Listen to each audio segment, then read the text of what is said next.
I'm Dr. Lance Knaub. Welcome to Moving Mountains. I'm here today with my friend Craig Eppler, founder and CEO of Eppler Capital Funds. Craig, welcome. Thanks for having me, Lance. I appreciate it. Yeah, it's going to be so much fun today to talk about all that you've got going on. I know it's been a lot of fun over the last couple of years hearing about your progress on this journey to get to this point. Can you tell everyone who's listening right now a little bit about your unique journey and maybe some of the pivotal points to getting to this point with the new company? Sure, yeah. I'll rewind a little bit here. Went to school in the center of PA at a small school, majored in finance. I knew I wanted to major in something investing related, but didn't really know exactly what I wanted to do. So I interned at 7 different places, anything ranging from insurance to investments to the advisor route. And found I really liked the investment piece a lot. So fresh out of school, got a job at Vanguard, worked there for a couple years on their derivatives desk, which sounds way fancier than it actually is. Left there after a couple years, didn't really like the kind of big corporate mantra, and started a firm also in Malvern, PA, a small advisory firm, and I was on their portfolio team, kind of making the decisions on what stocks to own, what bonds to own, what private real estate deals to put money into. Kind of like I ran the gamut. So I was there for some time. That firm got acquired by a larger private equity-backed firm. And that's when I kind of made the decision that I wanted to start the fund. I had bought some real estate myself. I own a decent amount of real estate out in central Pennsylvania also. And I wanted to kind of combine what I knew from the private markets with the public markets and kind of the average investor to actually make my fund. So I launched my fund in March of 2023. Congratulations. Thank you. And left to go full-time at the start of 2024. So it's been almost 8 months now of full-time work with the fund. Yeah, so. And how's it going? What have you learned so far in these first 8 months? What I've learned the most is raising money is a lot more difficult than I thought it was. I think that's the biggest takeaway, honestly. Honestly, the investments that I've put money into have paid off really well. My thesis is working out as I thought it would. But getting people comfortable with who you are and kind of your thought process, that's been the biggest challenge. But it's just kind of doing the grunt work and just talking to people and making sure like you're meeting them in the middle, and not talking over their head, right? I think a lot of people think about people in finance and they talk over their head and they use all these fancy words that mean kind of very simple things. So I think that's the biggest thing that I've learned so far. So let's keep it simple then. Tell us how you find good investments and really who you serve with these investment opportunities. It sounds like they're a little bit non-traditional, and I think, right, this is more of a, so you can explain that. And then even, fee structure, pricing, all the things that make you different and stand out. I know we've talked about this. Yeah. So at my prior firm, our bread and butter client was about 60 years old with a net worth of anywhere from $1 to $5 million. That was kind of our bread and butter client. And frankly, these were people that had normal jobs that saved their whole lives in their 401k, and really just wanted to make sure that, one, they had enough to kind of fully retire, and two, that they could kind of leave something to their kids. Those were the two big things. And they trusted the financial advisor to put them in the right stocks and bonds and whatever else they put into their portfolio. I found most clients didn't care to get into the nitty gritty of what was actually in their portfolio. They just said, hey, I just want a consistent return that I can live off of, and my kids will have something when I pass. That was really the nuts and bolts of it. So I kind of tried to combine that with my experience in private markets, which in my experience have been much more predictable than the public markets, and said, most of these people really just want cash flow, right? If you had a job that paid fairly well kind of through your career, the biggest thing you miss when you retire is your cash flow. Right. So I try to make a product that kind of combined my knowledge from the private markets as well as my knowledge from this job I've had for the past 8 years here. So that's where the fund kind of was formed. I'm like, okay, I'll create this fund that pays monthly interest, just like your monthly paycheck, at a 9% yield. And the rationale there was, one, that's about where the market is for this space, and two, the stock market has been about 9% for the past 100 years. So if I could give someone stock market like returns without the volatility of up and down 30%, I thought that would be something that people would be interested in. And that's inflation adjusted, right? Because I usually hear the number 6, 7, 8% for like historical returns in the stock market. Yeah, so 9, it's been really good over the past 10, 15 years here. Right. But who knows what will happen over the next 10, 15 years, right? So if people could clip those coupons and live off that while keeping the principal intact, I thought that'd be something that was pretty attractive to people. And the other thing I think you mentioned as well, fees, right? When you go to your financial advisor, the average one charges 1%-ish on your assets, right? Which people don't really do the math on that, but if you have $2 million with them, I mean, that's $20,000 a year, so it's not free advice. Yeah. The way that my fund works is the investor gets a flat 9% return, right? And anything above that is what the fund gets to keep. So there's no fees on your money over that regard. I'm not sure if that makes sense or not, but I mean, most firms charge a management fee plus the incentive if you're in my space. Yeah. I kind of flipped that on its head and said, you know what, if I'm making money, the investor should be paid first, and then I'd be paid second. So. When you say the fund gets beyond that, then how does the company get paid? How do the individuals in the company get paid? How do you're wearing the advisor hat kind of right now? Sure, exactly. So I'm more of an asset allocator. So I'm picking these kind of niche projects. So the whole thesis of this fund, right? That's the next question: is what's actually in this thing that is able to predict these 9% returns.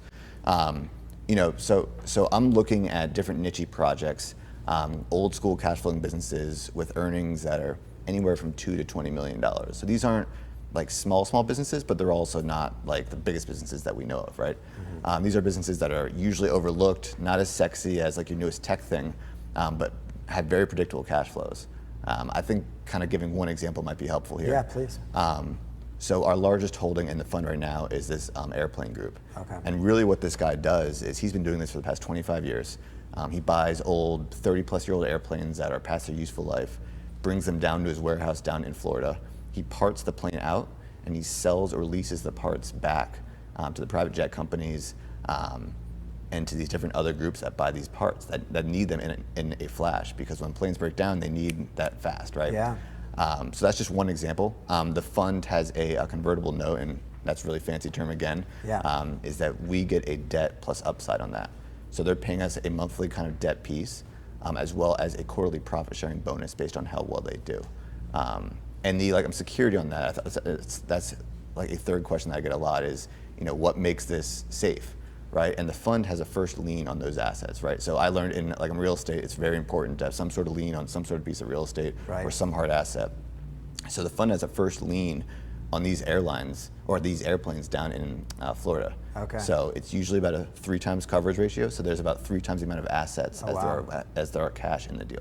Wow. So I know there's a lot of info. I'll take a step back there. No, that sounds good from 300% protection if things really went bad with the business, right? They've got hard assets worth 3 times of the value. I just want to make sure I understand then the fee structure. I mean, so anything beyond 9% just goes to the company. That's really what an investor would need to know. Exactly. Yeah, it goes to the company. We also stack cash, right? So I have to pay myself. But we also stack cash, right? So the whole idea right now is to have enough in cash that if everything hit the fan at the exact same time, is that we could pay our investors for at least a full year. Okay. And we're not quite there yet, but we're close. Okay. Well, great. Yeah. Okay, so you did answer a couple of those upcoming questions. That was like the nitty-gritty right there. that was a lot. I guess the one thing is, so besides just, because a lot of investors, right, you and I are in a mastermind, people will tend to just look at that return number, whether it's IRR or average annual return. How would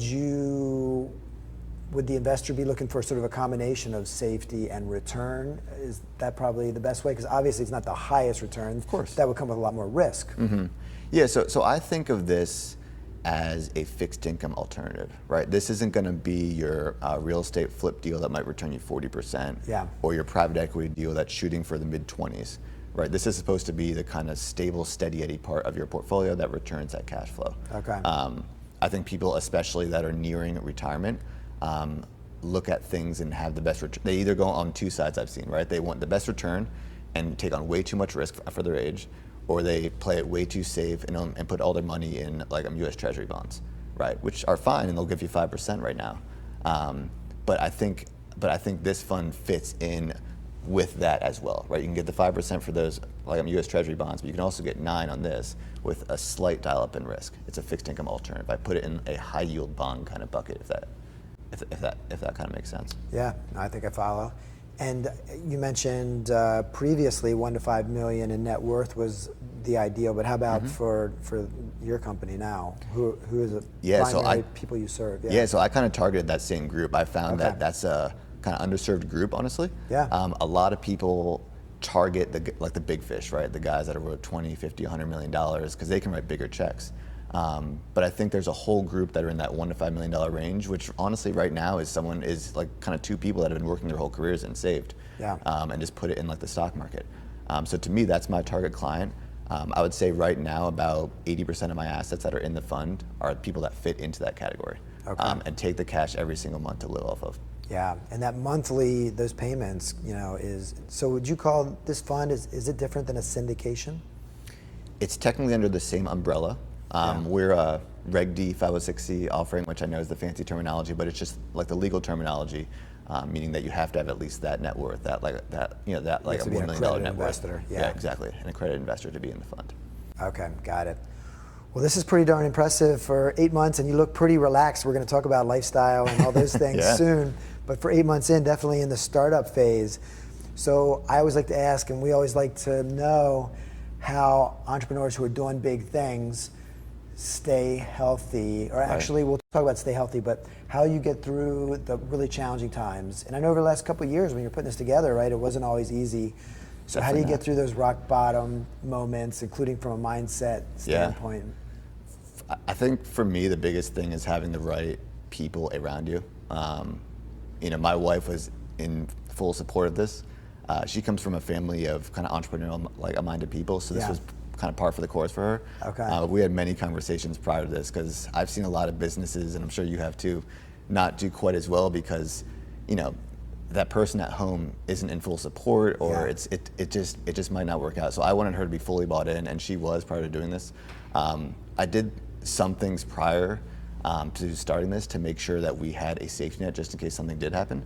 But no, for me to avoid or to kind of get through those times, I have great family, I have great friends, and she's been a rock for me through this whole thing. So I know it's kind of like the corny answer, but that's honestly the truth. It's kind of how it's happened. Really, having your a partner that's fully in support really helps you get through. How about from a mindset standpoint? Do you how do you approach it when you're having a tough day, tough week, tough month? Yeah, and that kind of leads into like the kind of healthy point too. So if I'm really having an issue for a week, a month, I tend to journal a lot. It tends to actually slip when I'm doing well. And then when my brain's not doing as well, I tend to go back to it. And so I journal twice a day when that happens, and just kind of write out how I'm feeling. I know you're a big journaler as well, so this kind of this kind of goes hand in hand for me. I mean, I did this prior to even getting all the properties and kind of starting the business. So that's like my rock. Is like, okay, that kind of centers me. But on the health side, I'm a big runner, so I ran it in college. I took a couple years that weren't as intense, but I'm currently training for the Philly Marathon. Very nice. So that takes up a lot of time, and for me, that's a good thing if you're having a great day, if you're having a terrible day, right? It kind of just brings you back to the middle, and honestly really centers you. If I'm not feeling great, I just won't listen to anything, and I'll just run and not listen, and kind of let my thoughts sit there for 45 minutes, an hour long. Okay. And when's the marathon coming up? Mid-November, so I have whatever this is, 3-4 months now. Okay. You got plenty of time. Plenty of time. So let's jump into that question then about staying healthy and avoiding burnout, especially in the startup phase. How do you approach it? And I always like to ask people specifically about sleep. Yeah. Actually, you know what? Let's take a quick break, thank our sponsors, and we'll be right back to hear about that. Stay tuned, everybody. Dialpad AI works for you. It won't make your coffee, but it will help crush your sales goals. It won't clean the fridge, but it will tell you who's happy on customer service calls. It's not that AI. It simply does the busy work for you. Dialpad AI for customer service, sales, and team collaboration. All in one app. Dialpad. Work beautifully. Kids are so expensive, Dad. Now Katie needs braces. Maybe try switching your car insurance to Progressive. You could save hundreds. I don't know, Dad. Maybe try switching your car insurance to Progressive. You could save hundreds. It's a great idea, TV Dad. But I said the exact same thing. Someday when you're a father, you'll understand. I'm his father. It's not a competition. Listen to Your TV Dad. Drivers who switch and save with Progressive save nearly $700 on average. Joanne, are you ready? Yeah, I'm ready. Market news, experts, the economy, investment topics, and much more. I'm Joanne Morgano, and this is Martin Salzman. And we're financial advisors. We'll give you the latest happenings on everything that affects your money. And have a little fun along the way. We will. Join us every Thursday and Friday at 6 p.m. on It's Your Money with Joanne and Martin.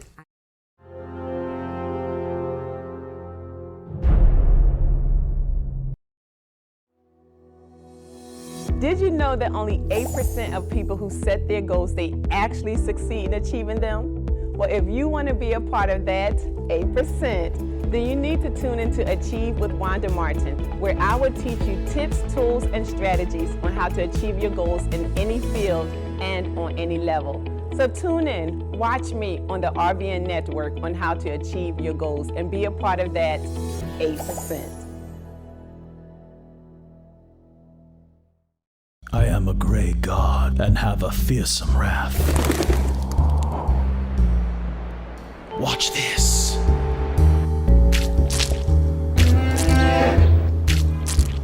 Like poetry from the sky. And now for my masterwork.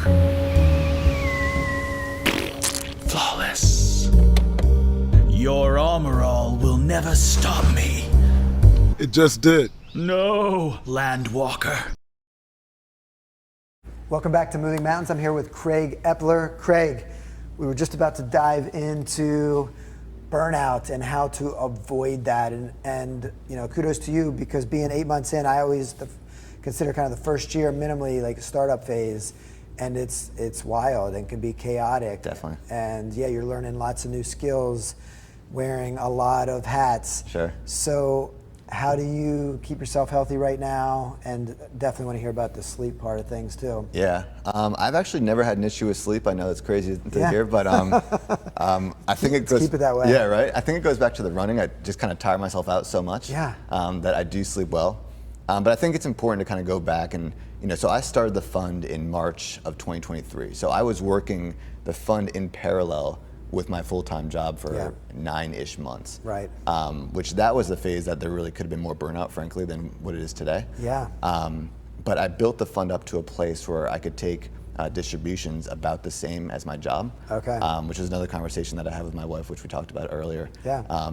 Is we didn't really have to kind of tone down how we live, just because we're living off of the same amount that we did before. Yeah, and I'm not increasing distributions or anything for a while.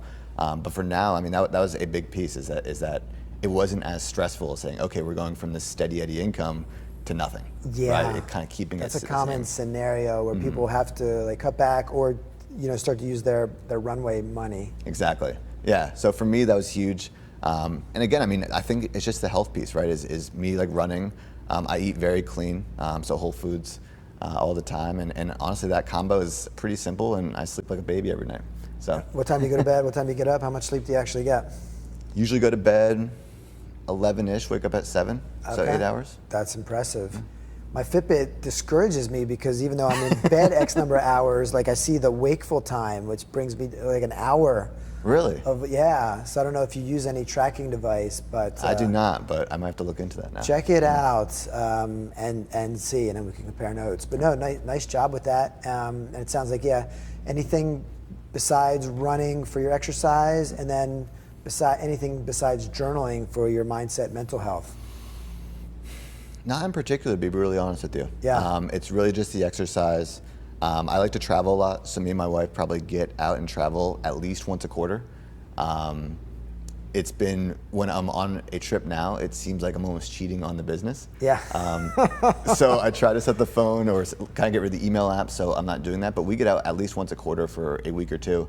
and do something that is just us and gets us away. So I think that helps a lot too, so you're not in the business all the time. Totally. Well, that's so impressive within your first year. I hope everyone listening really pays attention. You are like the role models of not doing too much at the beginning. So, okay, let's talk about strategy a little bit more. I don't think we really touched on this. How do you, advise your clients to position the fund within their portfolio? Sure. Yeah, again, I think this is a fixed income alternative, right? I would never suggest this be more than 10% of someone's overall net worth. I've had clients who wanted to, and I strongly, and they haven't done it, make sure that they don't do it. I don't think any one private asset should be more than 10% of anyone's net worth unless it's your own business and you're working in it and on it every single day. Okay. So to me, this sits on, if you're looking at a traditional 60-40 portfolio, 40% bonds and 60% stocks, this 10% fits in that fixed income piece. And how does this fit into the equation with Tony Robbins' new book, The Holy Grail of Investing, and a lot of the smart, investors that we're involved in with our mastermind, who really do a lot of alternative investing. Yeah. How does that fit in? Even what's your philosophy on like riskier things like tech and crypto and whatnot? Yeah, I mean, my personal portfolio. Cannabis, like a mutual fund. Cannabis, yeah, definitely. I definitely invest in those asset classes outside of this fund. But when I'm looking at deals to put into this fund, my job really is making sure the fund gets big enough so that we can have enough projects to make it less risky for the clients. And I'm looking at dozens of deals every week to kind of see what fits the criteria of what I'd like to put into the fund and make sure it's not in one asset class, right? But you see a lot of crap that's out there too. You see a lot of good stuff, you see a lot of crap. And even stuff that's good sometimes doesn't fit the exact profile of what this fund is all about. Exactly. So my job is kind of twofold now. It's looking at these deals, and I spend a lot of time looking through each of these deals and doing that full kind of recon on this. If I don't know an asset class well, I hire a third party to look at it. I've done that twice now, and it's paid off. One, I ended up putting money into that group. The other told me probably even more valuable information to not touch this. Okay. So I'm not sure if that answers your question. No, that's super good, where it fits into the strategy for people.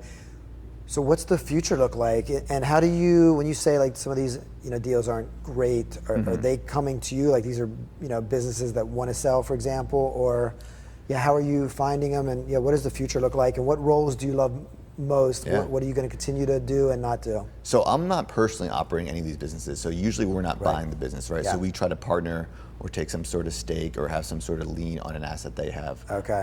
When we're getting into the deal. Sorry, I just completely blanked on your question in terms of. What does the future look like? What's the vision for Eppler Capital? Yeah. And then what roles are you going to do, shorter, midterm, long term? Yeah, definitely. So for me, this fund is an evergreen fund, so it's around for the long term. I foresee the company as a whole having a little offshoot funds maybe, where we're focusing on one project. But for me, the core fund will be there for the long term. I think people like the idea of holding this as a core part of their portfolio and having that income spit off. My clients now, like I said, 80% of them take that paycheck every single month. And I don't even call it a check that's sent to them. It's called like the actual paycheck that hits their account, right? Because instead of getting paid by their ex-employer, they're getting paid by me now. Right. So for me, that's the future. I'd love to get to the point where we're at an asset base that kind of feels comfortable. I think that's around $50-ish million. And we have some room to grow in that. But for me, this fund's never going to be a BlackRock or Blackstone or any of like the large firms. We can stay small and stay nimble enough to be in that kind of smaller to mid-sized firm space. Yeah. And frankly, I don't know if I want to grow this thing that big. This could be a great lifestyle business down the road. And if I don't want to grow, then I can just focus on putting the best investments in front of my clients. So. Okay, no, I love that. Because you kind of mentioned some things that might not be a match, like in unison. So what is the core mission of the fund? Like, is there some sort of like? The mission is to provide consistent income to our end clients. Okay. Right. Like I said before, I kind of mesh the private market in with my RIA background. Yeah. And really. RIA, just to. Sorry. Yeah. Registered Investment Advisor. That's the. RIA. Yeah. So really, I want to have our clients get a consistent income month over month, and that's really the mission of the whole firm. Okay, that's good to just hear it again and understand that that's so important. Thanks for reminding me. Yeah, no, that's good. I know you wanted to really break it down for everyone listening. So to put it all together, all your life lessons, business lessons, financial lessons, if you were kind of to really distill it down, what would be your message to people that want to achieve the highest levels of success in both business and life? Yeah, to me it's twofold. One, I think you have to believe in yourself and what you're doing is like the right thing. Two, I think it just takes action, right? I mean, when I was buying real estate, we didn't talk about this a lot, but I kind of went in blindly and just took a lot of action, and that ended up paying kind of like I'm working out. So did I get lucky with the timing of it? Sure. But I also say if you take a lot of action, at some point don't risk your entire thing, but take a lot of action with like the proper risk metrics, and I think things generally do work out. And in like the mastermind that we work in, I feel like that's very similar with a lot of people that we talk to. Yeah. So. Okay, no, I love that.